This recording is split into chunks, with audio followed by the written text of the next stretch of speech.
We're talking to Mr. Don Doyle, the author of The Cause of All Nations, an international history of the American Civil War. Thank you for your time, and we're all excited to hear more about the book and about you as well. Would you explain a little bit how did you come about writing this book, and what is the central message in the book? Well, thank you for having me, Manish. I'm looking forward to speaking with you and your audience this morning. This book came to me when I was looking for a new project. I was exploring a book that would deal more broadly with American nationalism, America's image of itself and the world's image of America. And I started by working on the Civil War and then realized that this was my story. This American Civil War is one of the most, it's the one subject in American history that draws more readers, not just academic readers and students, but people interested in our past. More books are published on this subject and more are read than on any of the others in any other subject in American history. And it has a lot to do with our self-identity. It's the major crisis in America's history. But I also noticed that it's almost always a conversation about the North and South, Lincoln and Jefferson Davis, Lee and Grant, and a very kind of internal, nation-bound conversation. I call it the story that we tell ourselves about ourselves. It's an introspective story, and it's one that has a lot to do with our reckoning with race, with slavery, with our flaws as a nation, with the South and its relationship to the nation.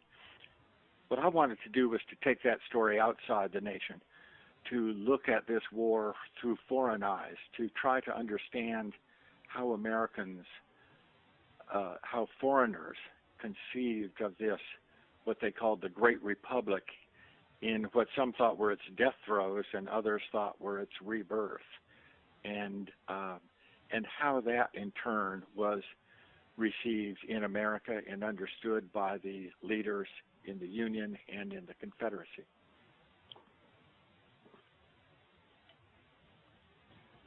The American Civil War has mostly or always generally covered from the, as you were explaining, from the domestic viewpoint and not its international or in some ways a little bit to the global proportion at that time. Would you explain what was the root cause of the Civil War and how the rest of the world slowly but surely got entangled in it? Well, the war was not just a local event, just a civil war that was fought out in North America. For one thing, it had an immediate impact on the global economy. 80% of the world supply of cotton was coming out of the American South, and not only England with its mill districts in Lancashire, but also most of Northern Europe with France and Belgium, Germany, even Italy, were all very much dependent upon Southern cotton. And so the South's idea was that there would be a cotton famine and that Europe, the great powers of Europe, Britain and France in particular, would come to the rescue of the South in order to reopen the cotton trade. And without that there would be massive unemployment and social upheaval. So they thought that time was on their side, and that once the world was starved of cotton, they would be rescued by the great powers of Europe. Mm-hmm. And indeed, it did have a great impact on economic conditions.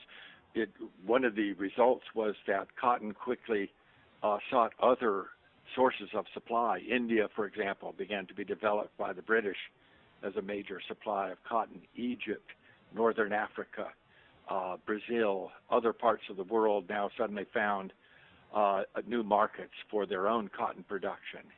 So there was a great deal of economic redeployment of resources, but the other factor was that many in Europe saw this not just in terms of what does it cost me and how does it affect our economic interests, but they saw in the American War a battle over the principles of free versus slave labor. But more than that, I found them talking about seeing the American War as a contest that would prove once and for all the failure or the success of what they would call the Republican experiment, the experiment in self-rule. And so it was politics and political ideology that seemed that's what I stressed and what they often talked about at the time as being the most salient feature of the American Civil War. Do you think it's a good time to go and look at how England got involved and France got in Italy, and even the Pope was involved as well? Do you Yes. think in which order we should go about it, or any order you feel comfortable with? Well, let's talk about Britain first. Britain, of course, was the major naval power of the day, with a huge empire that extended from China to India to even parts of Africa, and with interests also in North America, Canada, and in Jamaica. So it was the British Empire was the leading imperial power of the world at that time, and it was, of course, the most industrialized as well. So in many ways, England had every reason to be concerned about the American War. Many, especially in the aristocratic governing classes of Britain, they were glad to see this crisis in America. They thought that it proved the failure of democracy, and that Britain, with its constitutional monarchy, was the freest and best form of government, and that the radicals in England who were calling for more participation, more voting rights, that this would prove them wrong, that republics, self-governing societies, popular government as they often called it, sooner or later they were all doomed to fail, and now you see the great republic, America, on its knees at war with itself, and there it is, the failure. They also were willing to see the United States broken up and fragmented, and they thought not only would it be divided north and south, but it might also be divided east and west, that the Midwest, once it was dependent upon the Confederacy as an outlet for trade with the control of the Mississippi River, that the Midwest might break off into either an independent country or into an alliance with the Confederacy. So Britain, for material interests and also for ideological interests, they tended, at least the governing classes, tended to side with the Confederacy. Now, mind you, they maintained strict neutrality, or at least they declared neutrality, and they said that they would not take sides, but that they would treat the South and the North as two belligerents at war with each other. And many in the Union feared that this was the first step to award belligerent rights, was the first step toward recognizing the Confederacy as a sovereign nation.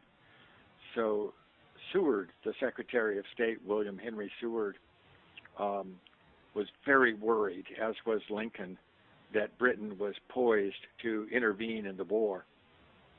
At that time, Britain and France were not allied, but they had a kind of tacit understanding that they would act together on what they called the American question. And both of them wanted to see the war come to an end, or at least they didn't want the North necessarily to put down the South immediately.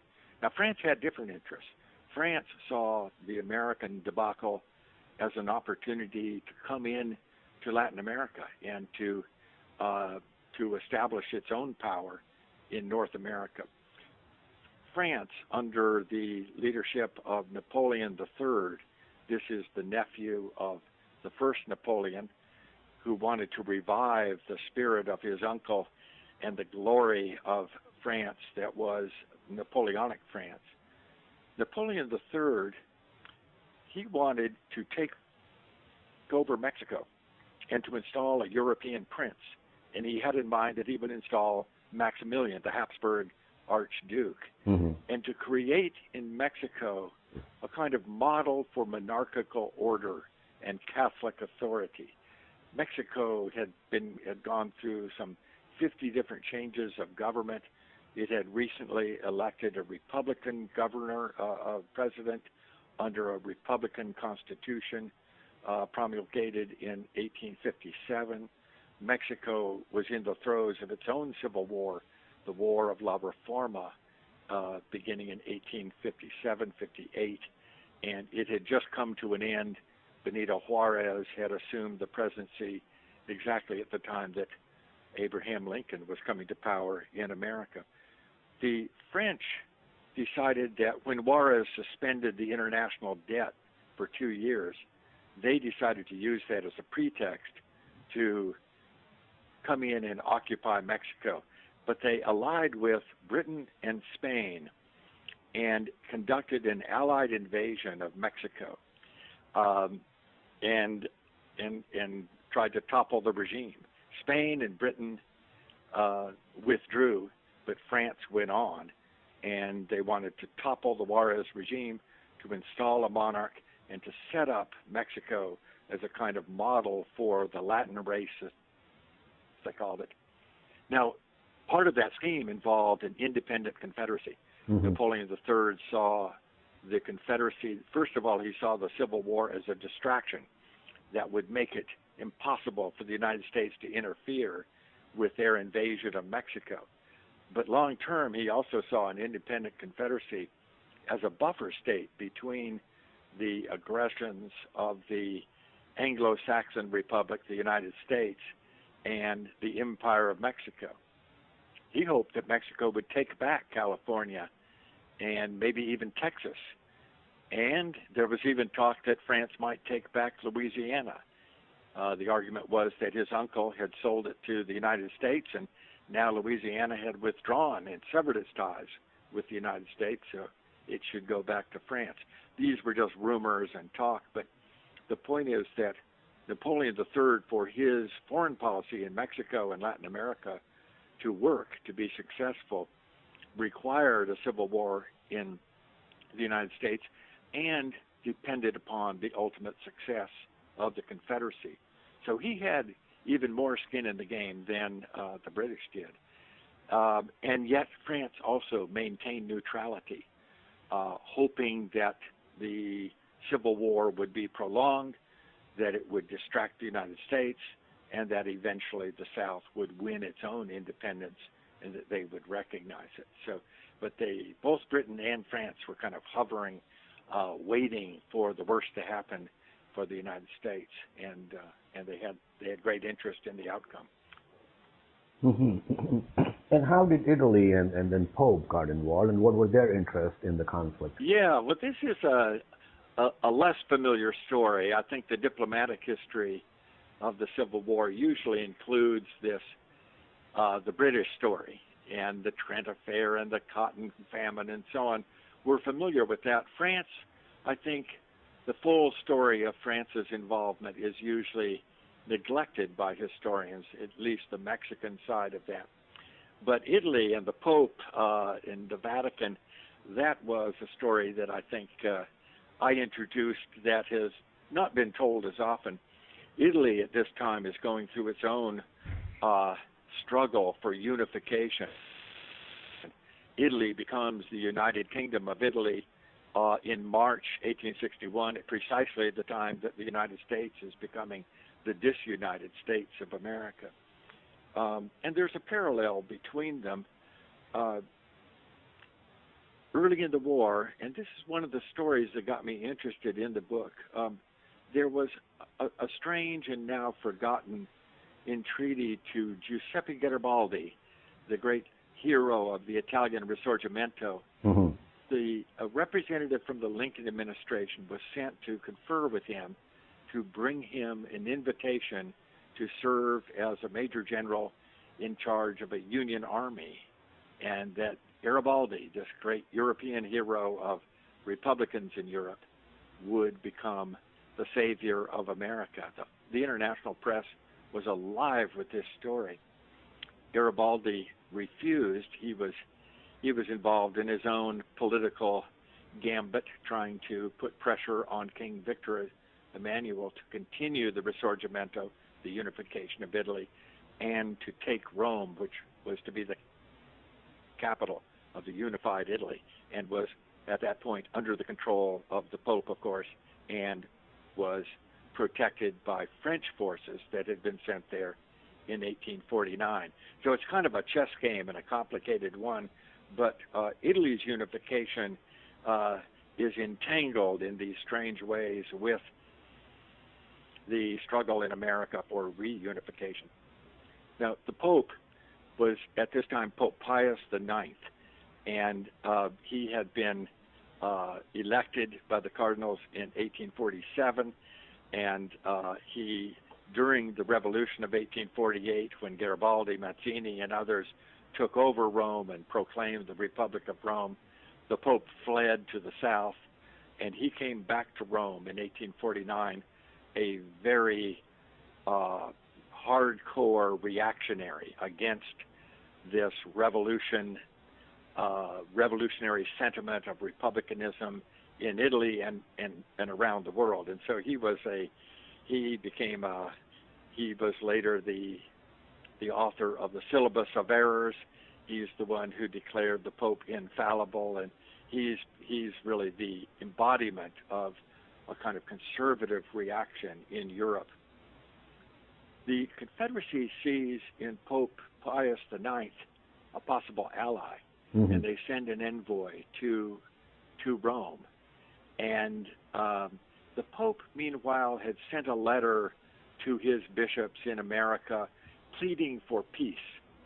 And this coincided with, in the fall of 1862, with a movement by Britain and by France to intervene in the war, to try to mediate a peace.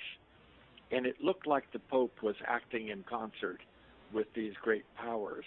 And so Jefferson Davis and his diplomats in Europe thought that they should approach him. They sent an envoy there, and the Pope responded to this meeting with a letter, and it was addressed on the envelope to His Excellency, the illustrious President of the Confederate States of America, Jefferson Davis. And this, some Confederate diplomats interpreted to be formal recognition of the independence of the Confederacy. And of course it wasn't, but it could be used like that, and it was put to great propaganda use in the coming years as a kind of endorsement by the Pope.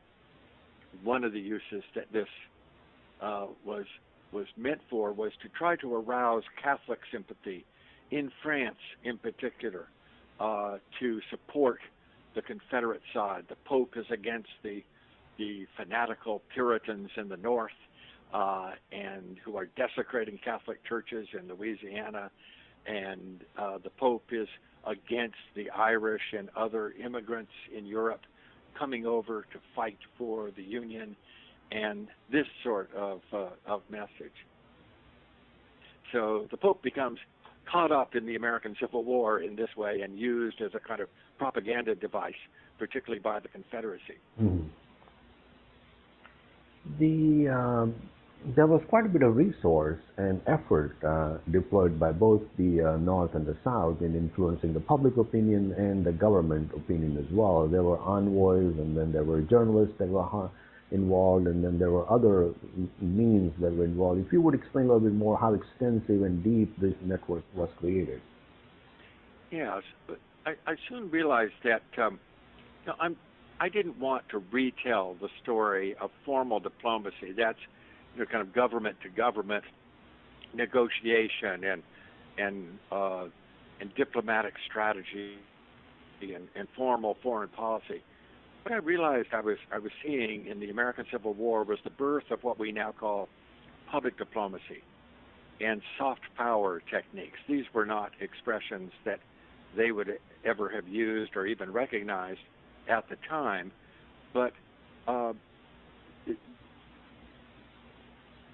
in Britain, in France, in Spain, elsewhere, the great powers, they were still very much under the sway of the aristocratic, monarchical governing classes, and that they wanted, for their own national interests and for their own ideological, anti-democratic interests, they wanted to see America fail. They wanted to see the South succeed.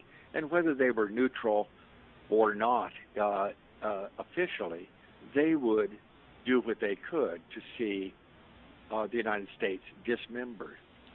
But at the same time, the diplomats overseas began telling Washington, look, the governments may not be in our favor, but the public is. The public wants us to win, but they want this to be a war not just to preserve the Union. They want this to be a war for some kind of moral principle. And here, of course, they meant the emancipation of the slaves. But more than that, they wanted it to be a war to defend democratic principles, government of, by, and for the people. And Lincoln and Seward, who worked together very closely on this, very quickly responded to this message and began to construct this narrative of the North fighting a war against these selfish, aristocratic slaveholders in the South and defending not just America's government of, by, and for the people, but the whole principle of popular government that had been a very important part of the European struggle among liberals, among Republicans, since the French Revolution. And so this becomes a way of appealing to the public, of enlisting journalists in France and England and elsewhere to put to frame the war as a struggle over between aristocracy and democracy, between freedom and slavery, and to make it a war that would be very difficult for the governments now to take sides with the slaveholding aristocrats against the Republican North. And so they were trying to, the Union, through these public diplomacy efforts, were trying to impose a political cost on any foreign policy shift in favor of the Confederacy.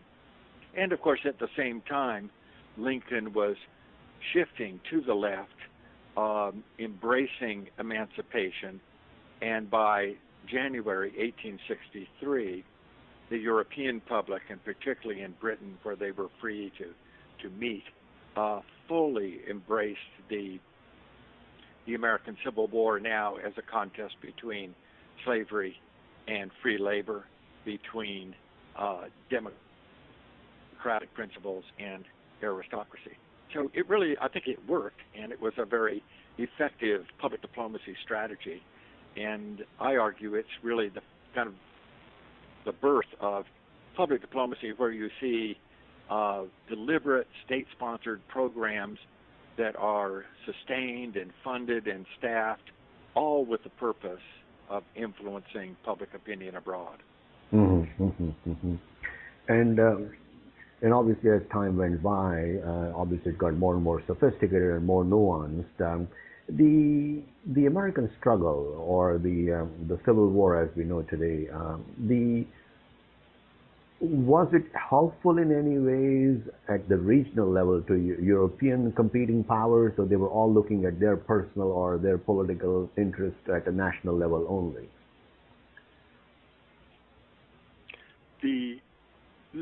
Let me understand your question.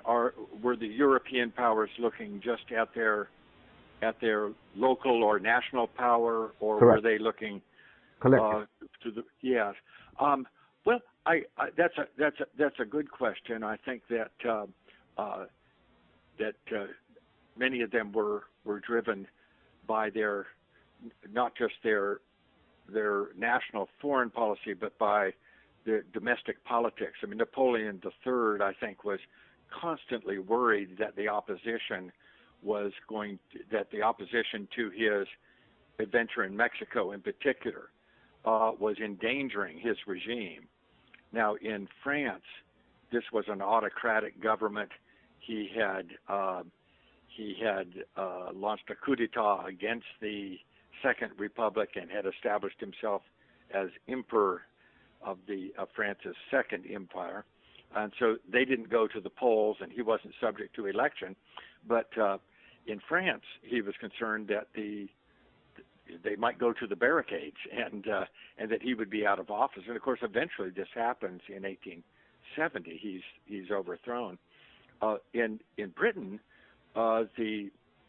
it's a liberal coalition government led by Palmerston and Earl Russell, Lord Palmerston and Earl Russell, and they have a very fragile majority in Parliament, and they're very concerned that if they take a false step on the American question, that the conservatives under Disraeli will take power from them. So a lot of them are caught up in these local, domestic, political concerns, and always kind of holding a wet finger up to the wind. They're very concerned about public opinion as well. The American question is not the only issue that is affecting local politics, to be sure, but it does become an important one. And the United States and its sympathizers, along with the Confederates and their sympathizers abroad, help to make it an important issue. So yes, a lot of this is driven by their local or national political concerns. Mm-hmm. So in the end, how did the diplomacy work out, the public and the government level, and what swayed, if at all, there was any swaying of the opinion, or the struggle that happened on this part of in this land? Was it sorted out based on the forces that were at play, or the international forces did influence or change outcome? Well, I think that by 1863, with the Emancipation Proclamation, I think that the Union had succeeded in making this, in the eyes of Europeans in particular, but also Latin Americans, a contest between monarchy and democracy, between free and slave labor. And so ideologically, I think that narrative was firmly in place. But that did not stop the European powers from continually hoping for some kind of diplomatic solution to bring the war to an end. There was an idea abroad that civil wars are just very difficult to end on their own, that that wars between nations are subject to mediation, to the usual government kinds of processes by which you can sue for peace and end a war. But in a civil war where the United States did not really recognize the Confederacy, they wouldn't even call it the Confederacy. It was always the so-called Confederacy. The rebels is what they called them. It's very hard to recognize, to negotiate a war where you do not recognize the other party as legitimate. They were, in effect, criminals. So the idea in Europe was that this is going to require European intervention, and what they wanted to do was to gather France, Britain, perhaps Russia, perhaps Germany, perhaps Spain, Austria, and come together in a multilateral offer of mediation. And then if the North refused mediation, and they thought they would because they didn't want to mediate with an illegitimate rebel power, then they could legitimately, the European powers could legitimately intervene on behalf of the South and settle the matter with the South as a separate and independent country. So that idea of intervention was not given up. And it was often tied now to humanitarian concerns. Let's end this war. It's a brutal, never-ending carnage, and that it is our duty as Christians to intervene in this fratricidal war. Mm-hmm, mm-hmm. The competing interests were obviously looking for their own benefits and gain and upper hands. In the end, towards the I guess one of the main goals of the public opinion was to abolish or quicken the abolition of the slavery. How did that impacted that process? Was it ever affected in some way? Yes, I think that the story of how Lincoln kind of comes to emancipation kind of reluctantly and slowly. That's been told and told again, and often it's told as a story of Lincoln kind of a slow and limited moral awakening. But I think if we understand this correctly, that Lincoln was always anti-slavery from the time of his youth. He once said that if slavery is not wrong, nothing is wrong. He understood the immorality of slavery always. But he also understood that at the beginning of the war, that if he did anything to threaten slavery, it would give the South a justification for its rebellion. And what he wanted to do was to tell the world, this is an illegitimate rebellion and a rebellion without cause. And that's why he guaranteed slavery in the states.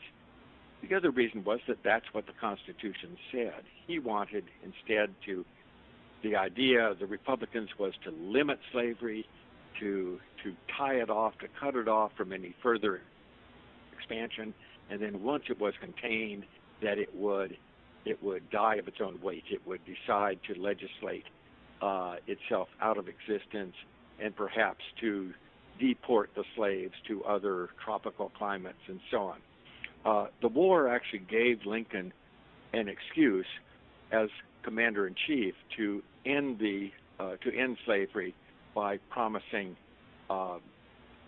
abolition in those territories still in rebellion, and then also promising to the slaves that they could enlist in the war and to fight for their own freedom. So ironically, the South seceded to try to preserve slavery. The war actually gave the federal government a weapon that they might never have been able to use to hasten the end of slavery. Now, after the Emancipation Proclamation, because it was a wartime measure, there was great concern after Lincoln was reelected in '64 that once they won and put the Union back together, that the courts would strike down the Emancipation Proclamation, that the slaves who had not been freed would still be in slavery, and that the whole war would have been fought for nothing except the preservation of the Union. He marshaled his forces and passed through the 13th Amendment, which ended slavery forever in all the states. And so that was the proper constitutional way to change that, but it was now a federal constitutional amendment rather than a state-by-state decision. So slavery came to an end in the United States, and not immediately, but in the next several years, Spain, Cuba, the Spanish colony, and then Brazil all saw that slavery was a thing of the past and that they put slavery on the road to extinction in 1870 and 1871, finally abolishing it altogether in 1886 in Cuba and 1888 in Brazil. So the war had, I think the American Civil War ended slavery everywhere in the American hemisphere sooner or later. It was a very momentous blow to the future of slavery. And that was actually, I was going to ask you, the Union victory in 1865 did lead to the popular democratic movements everywhere in Europe as well, and it accelerated the abolition of slavery in many other countries. Yes, it gave, at the beginning of the war, there was a feeling that the whole experiment in self-rule had failed, and failed most spectacularly in America. And there was also a feeling, we like to think of slavery as something that was kind of a barbaric relic of the past and that was doomed to die in the future. But it wasn't at all. It had, in 1860, it looked like it was or at least in 1861, and when the Confederates began to show their strength on the battlefield, it looked like slavery had a very bold new life ahead, that it would become ensconced forever in the southern states, in the Confederate nation, that it would spread into other tropical areas in Central America, in the Mexican Gulf, and it would be strengthened in the Caribbean, and particularly in Cuba and Puerto Rico, and that Brazil also now would find a pro-slavery ally, and that slavery would be perpetuated and perhaps expand and grow. There was talk that the slave trade from Africa would be reopened had the Confederacy won. And so there was a lot at stake in the American Civil War, the future of democracy, the future of slavery. Instead, the victory of the Union gave Republicans and abolitionists a lot of new courage. It really emboldened them. The anti-slavery movement in Spain found new energy, new inspiration. And Democrats, Republicans, people who wanted electoral reform and voting rights in Britain in particular, were emboldened, and they organized big, massive demonstrations in Britain, defied government bans on gatherings and speeches in Hyde Park, and they forced Parliament to pass the Reform Act of 1867 and vastly expanded the right to vote in Britain. So Britain becomes a kind of leader in a trend toward more democratic forms of government in Europe. And as I mentioned, in Spain and in Cuba, its colony, Cuba rises in revolution in 1868 to become an independent republic. And the leaders of this Republican revolt invite the slaves of Cuba to join them and to fight for their freedom, the freedom of Cuba, the freedom from slavery. And Spain answers that with its own revolution. They now had the Glorious Revolution, they called it, in 1868, and they, at least briefly, established Spain as a republic. And they proclaimed a free womb law that would give freedom to all of the children of slave mothers in Cuba. And they invite slaves in Cuba to fight for them against the Republicans, the insurgents in Cuba, to hold Cuba within the Spanish Empire. And Karl Marx... So it ripples. I'm sorry, go ahead, please. No, it ripples all through the Atlantic world, this war, this American war. And it's not just, it's a contagious kind of effect that victory in one place inspires others. Mexico, for example, now the Juarez regime is emboldened to carry on its fight against Maximilian and the French troops who are defending him. The French withdraw their troops from Mexico, and they leave Maximilian to face this Republican army. He's captured, and in June of 1867, he's executed by a Mexican firing squad. And as I write in the book, the echoes from those shots came across the Atlantic world as a warning to Europe not to try any more experiments in taking over these troubled Latin American republics. So all of that was, it's a world in which it's organized in nations, but they're all connected by this entangled web of history. Fascinating history, and the way you portrayed in the international dimension of it, very helpful. Would you explain a little bit more to our readers, a little bit more about you, a little bit of background, and what topics and subjects interest you the most? Well, my students always ask me, how long did it take you to write this book? And I thought, well, my answer is a lifetime.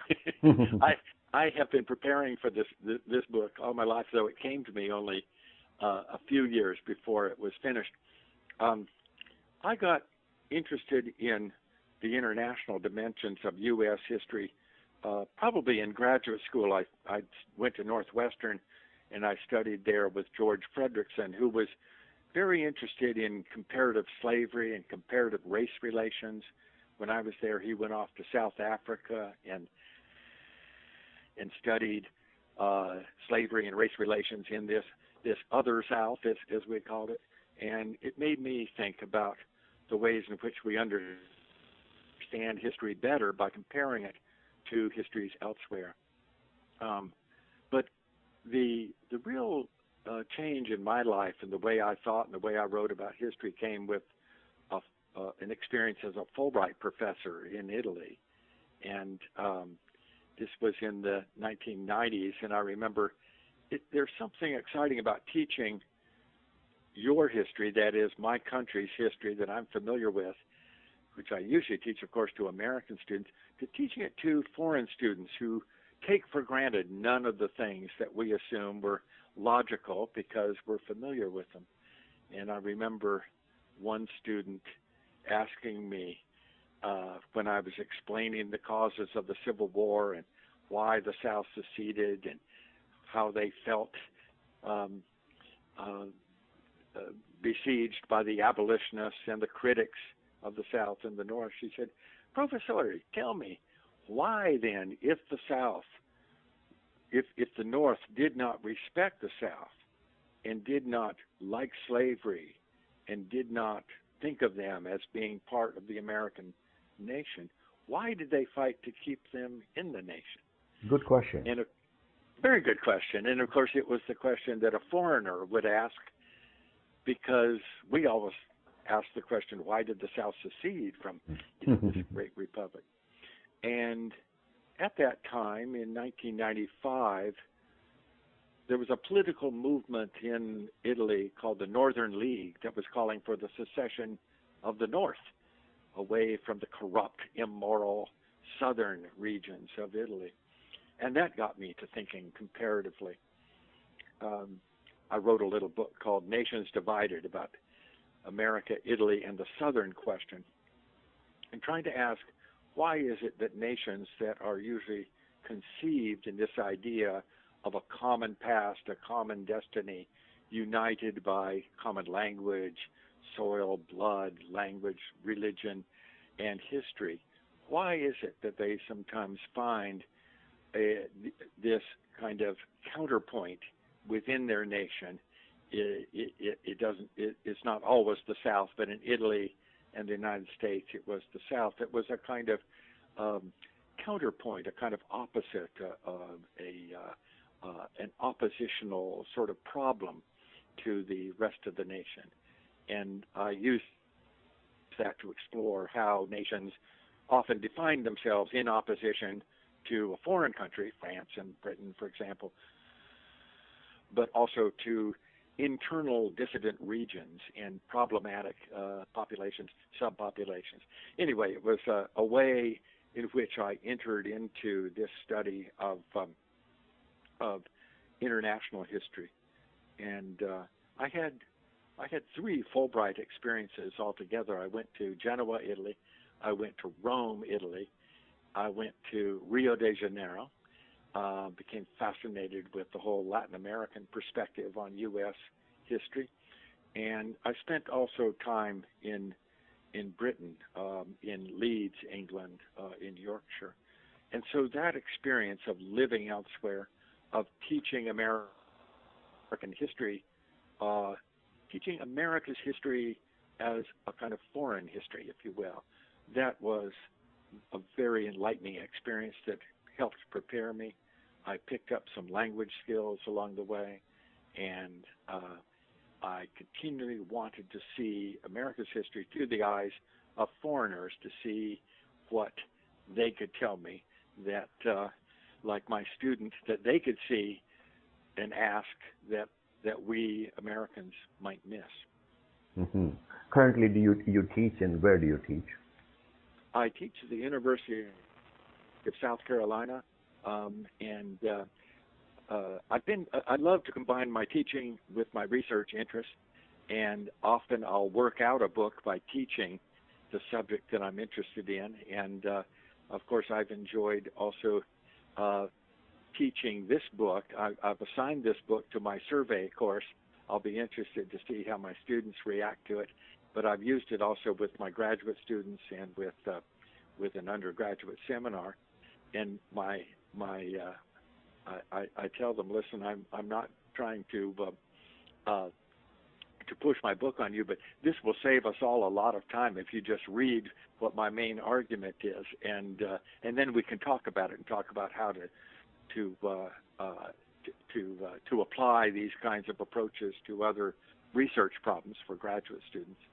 And I think that the undergraduates find it, and all the students find it, just kind of a different and fresh take on a very familiar subject, the American Civil War. Mm-hmm, mm-hmm. Are you working on any other subjects or topics that you would like to share with our audience? Yes, I am. In fact, I've got a sequel in mind. When I was doing research on the cause of all nations, in the National Archives, I came across this trove of letters, and I'd seen them in print because they were published as part of the diplomatic correspondence for 1865. But there were about 1,000 letters that came in from all parts of the world expressing condolence, sympathy, solidarity with America after the death of Abraham Lincoln.